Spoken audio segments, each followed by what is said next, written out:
Rain had been falling for hours, steady and whispering, the kind that makes you think the night has something to confess. I was halfway through folding laundry when my phone buzzed on the counter, one vibration, then another. I wiped my hands on a towel and looked. Veronica Vale, my mother. We changed all the locks. You don't have a home anymore. Let's see how brave you are now. Ha ha ha ha.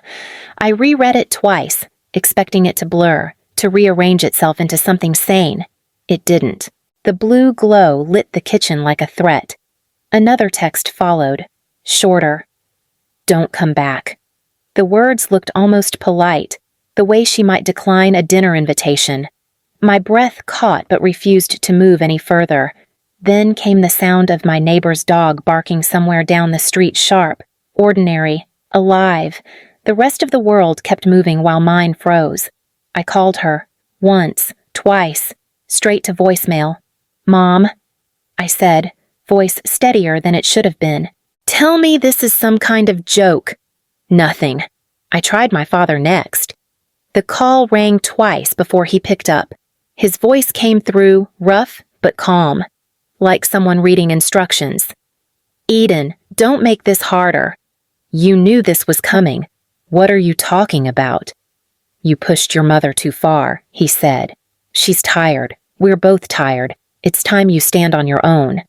I am on my own, I said. You just locked me out of the house I helped pay for. He sighed slow, theatrical. You gave us money because you wanted to, not because you owned anything. Stop confusing the two. Dad. He hung up. For a long time I stood in my kitchen, hearing the rain against the window and the silence that followed. Every sound felt distant, filtered through glass. The text was still open on the screen.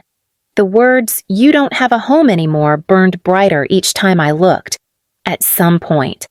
I laughed quiet at first, then sharper, almost unfamiliar, not from humor, but from something colder. Fine, I thought. If they wanted me out, I would go, but not empty-handed. I closed the phone, turned off the kitchen light, and leaned against the counter until the dark felt steady. My hands were shaking, but not from fear. Something inside me had shifted small, deliberate, irreversible. They thought this message would break me. It only reminded me how much I had built for them and how easily I could take it all apart. When people in Boulder used to talk about the Vale family, they said we were solid, respectable, the kind of neighbors who sent thank you cards and hosted dinners with matching napkins. I learned early that image mattered more than truth. My mother, Veronica, mastered it. She spoke softly, but her words landed like glass. Smile when people come over. Eden, no one needs to see what's real. My father, Harold, believed love was discipline. Respect keeps a family together, he'd say, which really meant obedience keeps me comfortable. And then there was Lila, 2 years younger, born with what my parents called gentle hands, when she forgot to wash the dishes. My mother laughed. When I forgot. My father's voice could fill the whole house. At Sunday dinners, Veronica would lean back, inspecting us as if we were exhibits in a museum she owned. We're lucky. She'd tell guests. Our daughters couldn't be more different. Eden keeps us organized. Lila keeps us inspired. She'd turn to me, smile too wide. Don't you think? Sweetheart, I'd nod, because that was the role, the reliable one who made everyone else's life easier. One evening, after the guests left, I found her in the kitchen counting receipts. Mom, the utility bill's overdue again. I can transfer the balance, but she didn't look up. You're good with numbers. Eden, that's your gift to the family. It's not a gift, it's my paycheck. Her eyes lifted then. Calm but sharp. Family doesn't count debts. She said it like prayer, every time she wanted me silent. From the hallway. My father called. Eden, the roof's leaking again. Call that contractor you used last spring. I already did. I answered, he'll come Friday. It'll cost about $2,000. Good, he said, as if the money were his. Lila appeared behind him, paint on her fingers, smiling softly. "Thanks. Edie, you always fix everything." I looked at her pretty, untouched by consequence, and something in me tightened. Veronica placed a hand on my shoulder, her touch light but commanding. "See, that's love? Darling, doing what needs to be done." I nodded again, the practiced smile returning. Inside, though, something small began to shift just enough to feel like warning. By the time I was 17, I could patch drywall, manage online payments, and predict my father's temper by the way his fork hit the table. I didn't learn those things from kindness. I learned them to keep peace. When the electricity bill came late, my mother would sigh as if the world had betrayed her. "Eden, can you check the balance? It's probably just a mix-up." It never was. I'd log in, move another few hundred from my weekend job, and tell her it was handled. "See," she'd say, kissing my cheek like a reward. "Family doesn't count debts." Those words became a leash. My father, Harold, used them too. When his truck needed repairs, when the gutters collapsed, when the insurance lapsed, family didn't count debts. But they always remembered my reliability. "You're tougher than any son I could have had," he told me once as I stood on the roof hammering shingles. That's something to be proud of. He said it like affection, but it felt like an instruction stay useful. Lila would watch from below, barefoot on the porch, sketchbook in her hands. "Be careful. Edie," she'd call. "Dad'll freak if you fall." "I'll try not to," I'd answer, even though falling sometimes sounded easier than staying upright. Years blurred into tasks, calls to contractors, mortgage payments borrowed from my savings, apologies made for things I hadn't broken. Every problem became mine to fix, and every solution erased me a little more. One Thanksgiving, my mother handed Lila a small velvet box across the table. "For our little artist," she said. Inside was a gold bracelet engraved with Lila's initials. The light caught it, too bright to ignore. Lila gasped. "Mom, it's beautiful." "Only the best," Veronica said, turning toward me. Eden helped pick it out. I blinked. "I did." She smiled. "You transferred the payment last week. Remember, I just used that account." My throat tightened. "That was rent money." "Oh, sweetheart," she said lightly. "You know we'll make it up to you." Lila hesitated, looking between us. "Mom, maybe don't ruin the moment." Veronica cut in, her voice still sugar smooth. "Family doesn't count debts." My father raised his glass. "To the Vales," he said. "One family, one roof." They all drank. I just watched the bracelet glint against Lila's wrist, the metal catching the reflection of candlelight. Later, while clearing dishes, my mother pressed a dish towel into my hands. "Don't pout. Eden, you're good at holding this family together. Some people would give anything for that kind of strength." I said nothing. I dried every plate until my fingers hurt, her words echoing over the sound of running water. That night, lying awake, I realized strength in this house wasn't a gift. It was currency one they spent freely because they knew I'd never ask for the change back. It happened on a Tuesday night in late October. The house on Willow Crest Drive looked calm from the street porch, light glowing, curtains drawn, the kind of stillness that hides something.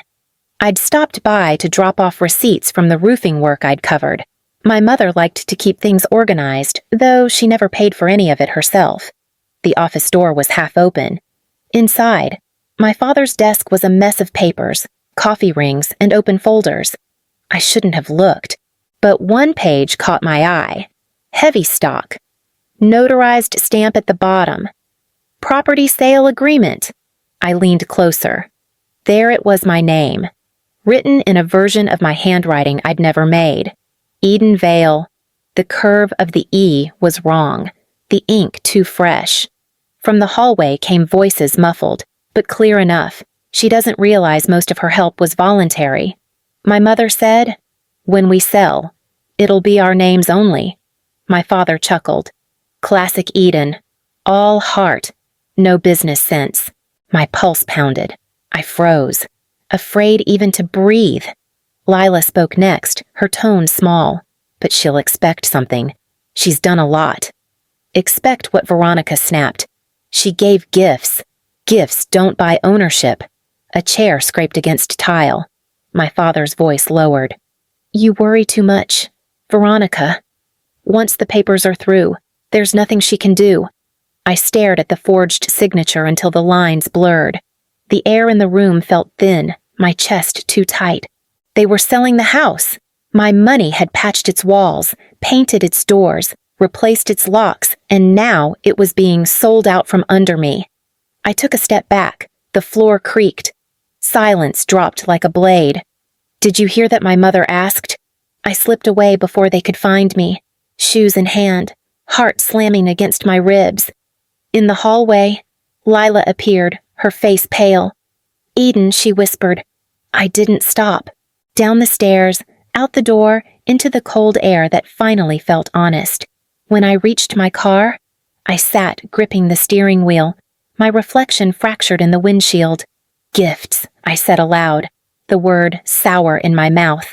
All the years of fixing, paying, smoothing things over it had all been rewritten into a story where I didn't exist.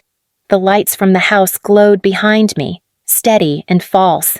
Inside, they were still talking, planning, dividing. I turned the key and drove away. Something inside me had already started to burn. 2 days passed before I called my mother. My hands trembled as I waited for her to answer. She picked up on the second ring, her tone smooth, practiced. Eden. I'm in the middle of something. I saw the sale contract, I said. With my name on it. You forged it. A pause. The faint clink of a glass. You shouldn't go through private documents. That's your answer. Her voice sharpened. Don't dramatize this. We've carried that house for decades. You helped because you wanted to, not because you owned it. I paid the contractor. I paid the mortgage during the layoffs. That wasn't charity. It was family, she said coldly. And family doesn't keep receipts. I kept them anyway. I replied. She exhaled, long and dismissive. You're overreacting. The lawyer said it's cleaner if it's just our names. You'll understand one day. Cleaner. I repeated, right. Now stop calling at work, she said, and hung up. I stared at the silent phone until my reflection warped in the black screen. Then I dialed my father. He answered quickly. Your mother's upset. She should be. Eden, this attitude helps no one. We've done more for you than you realize. I realize plenty. I realize the money in that joint account is gone. He didn't deny it. We needed it for the realtor's deposit. It was my savings. That's family money. Sweetheart, he said softly, echoing her tone. Don't make this ugly. The call ended before I could speak. That night, I refreshed the account page until the numbers stopped changing. Balance, 0. I sat at my kitchen table, surrounded by unopened bills and half-drunk coffee. The clock read 11:19 when my phone buzzed again. Veronica Vale. We changed all the locks. Let's see how brave you are now. Haha, I read it once. Twice. My heartbeat steadied, not quickened, then, slowly. I laughed. It sounded strange low, breaking halfway through but real. For years, I had been their fixer, their quiet solution. Tonight, I understood what that meant. I'd built something they thought they could take. I turned off the phone, whispered into the dark, You want brave, fine. The words felt heavier than anger, like a decision. I opened my laptop, the glow spilling across the table, and began to type. The night they locked me out, I didn't cry. I opened my laptop and started counting. At first, it was just to feel control again. The cursor blinked like a pulse while I scrolled through years of transfers. $200 for a water bill, $800 for repairs, $4,000 for roofing. Each number was a small piece of me, and I wanted them all back. By dawn, I had a spreadsheet with 2 columns: what I gave and what they promised. I named it the Ledger of Truth. Every entry had a story. I could still hear my father's voice over each one. You're tougher than any son I could have had. My mother's family doesn't count debts. I counted anyway. A week later, I called the law office a friend had mentioned. A woman named Nora Keene answered. Her tone was brisk but not unkind. "This is Eden Vale," I said. "I think my parents forged my signature on a property sale." "That's serious," she replied. "Do you have proof?" "Not yet, but I'm building it." "Then build carefully," she said. "Come in when you're ready." For the next few nights, I lived by the light of my computer screen. My apartment turned into an archive folders labeled mortgage, utilities, renovations. I printed bank statements until the printer smoked. The sound became a rhythm, steady and familiar. When the fatigue hit, I brewed another pot of coffee and whispered, "Keep going."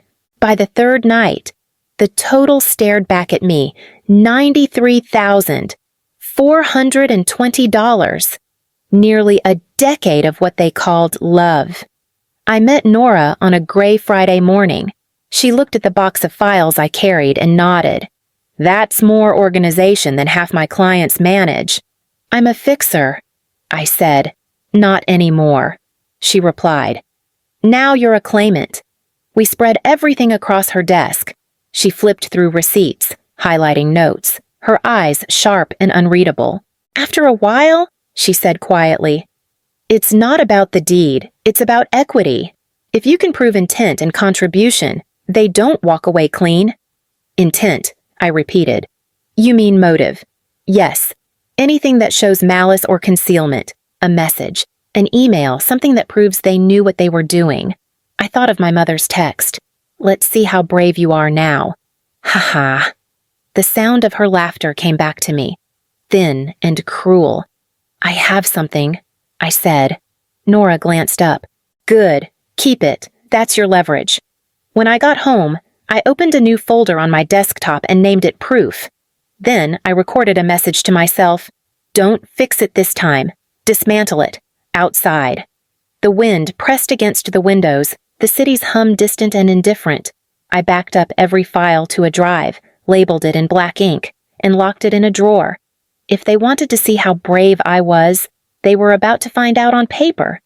2 months passed in silence. Not a word from them. Then, on a Wednesday morning, an email arrived. Subject: urgent property sale notice. 1360 Willow Crest Drive. I read it twice before I smiled. They were really going through with it. I called Nora. "They're selling the house," I said. Her tone sharpened. "Without informing you, they didn't think they had to. That's intent. Eden, print everything. Don't confront them yet." That night, I printed the email, the listing photos, and the agent's name. I slid them into the folder labeled Proof and set it beside my bed. The next morning, my father called, the first time in weeks. "Eden," he began, as if nothing had happened. "Your mother thinks we should talk about the sale," I asked. A pause. "You're making things difficult for everyone. I'm making things accurate," I said. He sighed. "You always take things too far. This isn't war. You changed the locks," I said. "That's not peace. Just remember," he said, his voice lowering. "We built that house, not you." I almost laughed. "Then you won't mind proving it." Before he could answer, I ended the call. My hands were steady this time. By evening, Nora texted mediation date confirmed. 2 weeks. I looked around my apartment, small, quiet, mine, then at the box under my desk, the weight of years condensed into paper. I whispered, "You wanted brave, you'll get it." The wind outside rattled the window, the same sound the locks had made that night. I closed my laptop and exhaled slowly. Everything was ready. All I had to do now was open the door they'd shut. The conference room door clicked shut behind me. Nora set the file box on the table and nodded once. "Ready?" she asked. "Yes," I said. My voice didn't shake. The other door opened. Veronica walked in first. Beige coat spotless, smile already loaded. Harold followed, jaw tight. Lila trailed them, small, clutching her purse. Their attorney, A gray-haired man with tired eyes adjusted his tie. "Eden," my mother said softly. "You look thin. Are you sleeping?" "I am now," I answered. Harold exhaled through his nose. "Let's keep this civil." "That depends on the truth," I said. The mediator, a man who introduced himself as Arthur Miles, took his seat. "We are here to discuss claims regarding the property on Willowcrest Drive. I ask that we speak one at a time. Ms. Keen Nora opened the first folder. "We will begin with contribution." Veronica tried for warmth. "We never wanted this to be formal. You could have come to the house. You changed the locks," I said. A flicker crossed her face, then vanished. Nora slid a stack of papers toward the center. "These are bank transfers from Ms. Vale to her parents over 8 years. Mortgage assistance, contractors, utilities, emergency repairs. Total documented contribution $93,420. Harold scoffed. "Those were gifts." She wanted to help. "Several transfers are labeled temporary assistance," Nora replied, "and accompanied by messages from you promising reimbursement." "That was family talk," he said. "It is also written evidence," Nora said. Arthur adjusted his glasses. "Ms. Vale, did you understand these payments to be gifts?" "I understood them to keep a roof from caving in," I said. "I also understood the promises." Veronica's smile sharpened. "Sweetheart, we always intended to make things right." Nora slid another document across the table. "Then explain this." The forged sale agreement lay in front of them. My name stared back, bent into a shape I never wrote. Harold leaned forward. "Where did you get that?" "From your desk," I said. "The night you discussed selling the house with only your names on the deed." Veronica's voice thinned. "You had no right to discover a fraud involving my name." I said, "I had every right." The opposing lawyer cleared his throat. "Let us not assign intent. The parents sought a clean transaction." Nora lifted a finger. "Intent is the point." She reached for my phone, already connected to a small speaker. "Exhibit D." My mother's voice filled the room, recorded and grainy, still unmistakable. "We changed all the locks. You do not have a home anymore. Let us see how brave you are now." Ha ha ha ha. Silence, pressed down. Lila looked at the table as if it might open and swallow her. Arthur spoke first, careful and even. That message suggests deliberate exclusion. In my view, it supports a finding of malicious intent. The gray-haired attorney leaned toward my parents. Low, but not low enough. "We have a problem. You will call me immediately after this." Veronica's composure cracked. "Eden, please. This is getting out of hand. It got out of hand when you forged my name," I said. She reached toward me. "We are family." I moved my hand back. "Family does not use love as a receipt for theft." Harold's palm hit the table. "After everything we gave you, this is how you repay us." I kept my voice steady. "You did not raise me. You drained me." Lila flinched. "Eden, I did not know. You listened in the hallway." I said. "You knew enough to stay quiet." Arthur tapped his pen once. "Let us proceed." Nora gathered the documents into a neat line. Remedies Ms. Vale is entitled to 50% ownership interest in the property, or equivalent compensation based on current market value. She also seeks reimbursement of specific expenditures documented herein and fees associated with recovering her interest. The opposing lawyer tried to reassemble his calm. 50% is excessive. "It is equitable," Nora said. She carried the burdens they concealed. My mother clasped her hands, knuckles whitening. "Eden, think about what this will do to our family." I met her eyes. "I am thinking about what you did to it." Arthur turned to them. "Given the documentation, your recorded message, and the forged signature, I find Ms. Vale's request reasonable. I recommend settlement on the terms outlined." Harold stared at him as if the words had teeth. "You cannot be serious." "I am recommending what the evidence supports," Arthur said. Veronica whispered, almost to herself. We were only trying to protect the house. You were trying to keep me out, I said. You succeeded.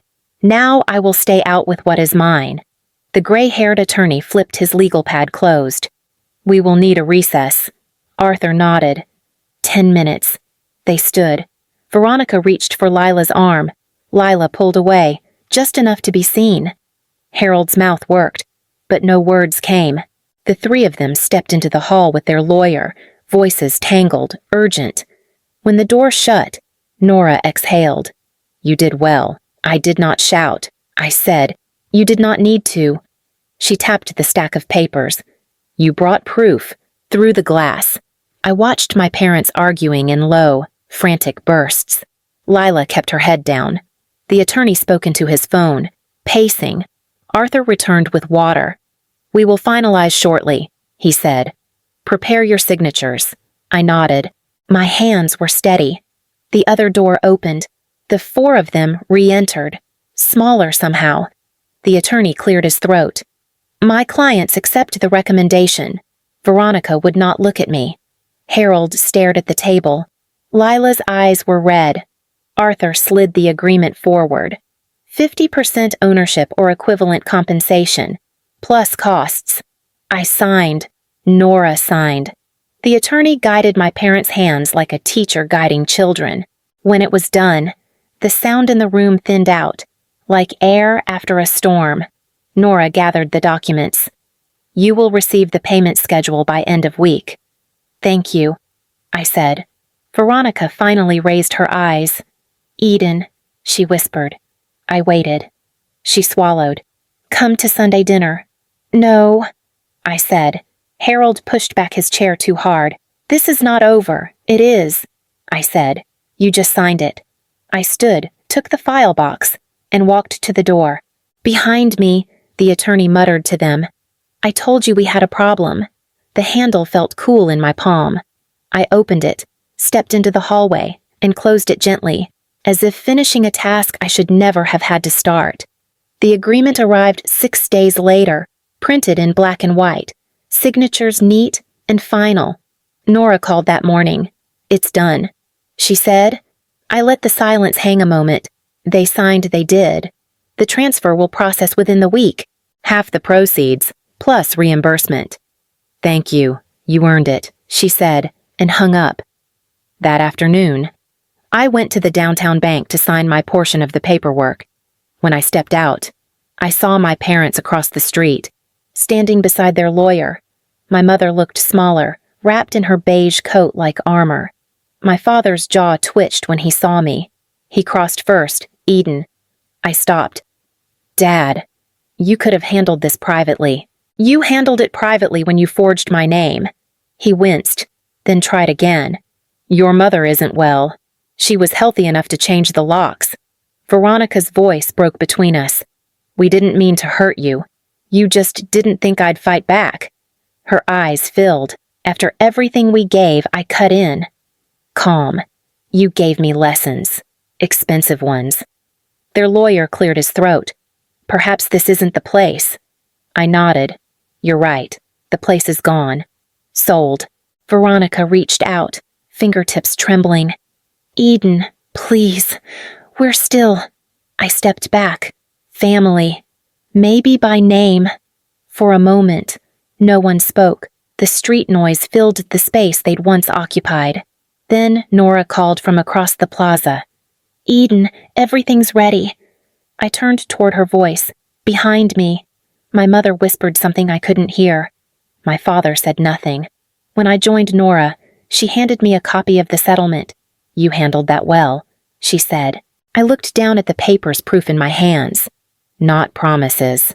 Numbers don't lie, I said quietly. People do. The sale closed 3 weeks later. My share came through in one clean wire enough to buy peace in bricks and light. I found a small townhouse on the other side of Boulder, quiet and plain. The realtor handed me 2 new brass keys. They felt heavier than they should.